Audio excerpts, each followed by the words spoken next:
EFT সমস্যা নিয়ে যারা খুবই চিন্তিত আছেন এবং আপনি কোথায় আপনার সমস্যা আপনি খুঁজে পাচ্ছেন না, আজকের ভিডিওটি তাদের জন্য। যে আপনি নিজেই জানেন না আপনার কোথায় সমস্যা, তো আপনি কিভাবে আপনার সমস্যার সমাধান করবেন এবং শনাক্ত করবেন, এ বিষয়ে আজকের ভিডিওটি। যদি ভিডিওটি ভালো লেগে থাকে তাহলে আমার চ্যানেলটিকে সাবস্ক্রাইব করুন।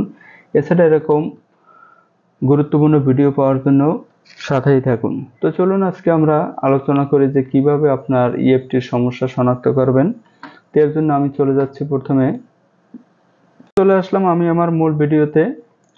ইএফটি তথ্য কোথায় সমস্যা কিভাবে শনাক্ত করবেন। আপনারা হয়তো অনেকেই চিন্তিত আছেন যে আপনার ইএফটিতে কোথায় সমস্যা আছে এবং শনাক্ত করতে পারছেন না।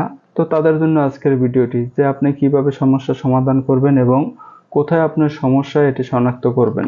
তো এই বিষয়ে আপনাদের সাথে আজকে আলোচনা করব। এবং যদি ভিডিওটি ভালো লেগে থাকে তাহলে আমার ইউটিউব চ্যানেলটিকে সাবস্ক্রাইব করুন। ইউটিউবে গিয়ে সার্চ করুন স্মার্ট টেক 24 বিডি। যাই হোক, চলে যাচ্ছে আমরা পরবর্তী সমাধানে। তো আপনি নিজেই শনাক্ত করুন আপনার ইএফটিতে সমস্যা কোথায়, সমস্যা কিভাবে শনাক্ত করবেন, আজকের ভিডিওতে সবকিছু জানতে পারবেন।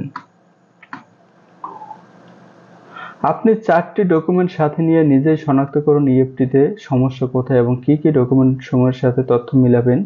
এ বিষয়ে আজকে আপনাদের সাথে শেয়ার করব, যে আপনি খুব সহজেই ঘরে বসে এই সমস্যার সমাধান করতে পারবেন এবং শনাক্ত করতে পারবেন।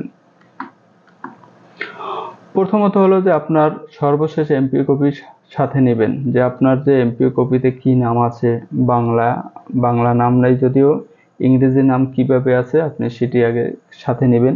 এরপরে আপনার এনআইডি কার্ড সাথে নেবেন।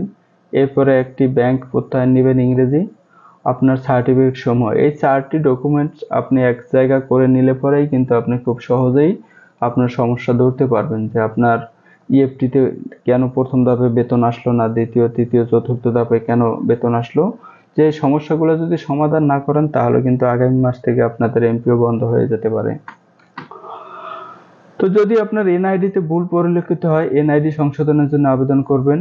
যেহেতু আপনার এমপিওর সাথে যদি এনআইডির সংশোধন তথ্যের গরমিল থাকে তাহলে আপনি সেটি সংশোধন করবেন। দ্বিতীয়ত মিলাবেন ব্যাংক প্রত্যয়ন ইংরেজি। এ ভুল পরিলক্ষিত হলে ব্যাংকের নাম সংশোধন করবেন। যদি আপনি এনআইডি ঠিক থাকে এবং আপনার যদি এমপিও কপি ঠিক থাকে তাহলে আপনি ব্যাংকের তথ্যের সাথে মিল আছে কিনা সেটি মিলাবেন। তৃতীয় হচ্ছে এমপিও ভুল পরিলক্ষিত হলে এমপিও সংশোধনের জন্য আবেদন করবেন। তবে খেয়াল রাখতে হবে যে ডট, স্পেস, কমা এগুলো এক একটা ক্যারেক্টার। আমরা অনেকেই কিন্তু এটাকে গুরুত্ব দেই না, যে ডট অনলাইনে কিন্তু ডট, স্পেস, কমা এগুলোকে এক একটা ক্যারেক্টার ধরে। যেহেতু আমরা ইএফটিতে বেতন পাচ্ছি সেক্ষেত্রে কিন্তু এই তথ্যগুলো খুবই গুরুত্বপূর্ণ, যে সব জায়গায় একই রকম থাকতে হবে। সার্টিফিকেট সমস্যা হলে আপাতত সংশোধন করার দরকার নাই, কারণ এটি সময় সাপেক্ষ ব্যাপার। যেহেতু গভর্নমেন্ট আপনাকে আগামী মাসের 6 তারিখের মধ্যে আবেদন দিতে বলছে, আপনি যদি সার্টিফিকেট সংশোধনের জন্য আবেদন করেন সেটা কিন্তু এর মধ্যে করতে পারবেন না। সেক্ষেত্রে এটাকে আপনি গুরুত্ব কম দিয়ে আপনার মূল 3টা জিনিস একসাথে করে মিলাতে হবে, যেটা হলো ব্যাংকের তথ্য, এনআইডি কার্ড এবং এমপিও কপি। এই 3টি জিনিস যদি সম্পূর্ণ একরকম থাকে তাহলে কিন্তু আপনার ইএফটিতে সমস্যা হবে না, বেতন অবশ্যই আসবে।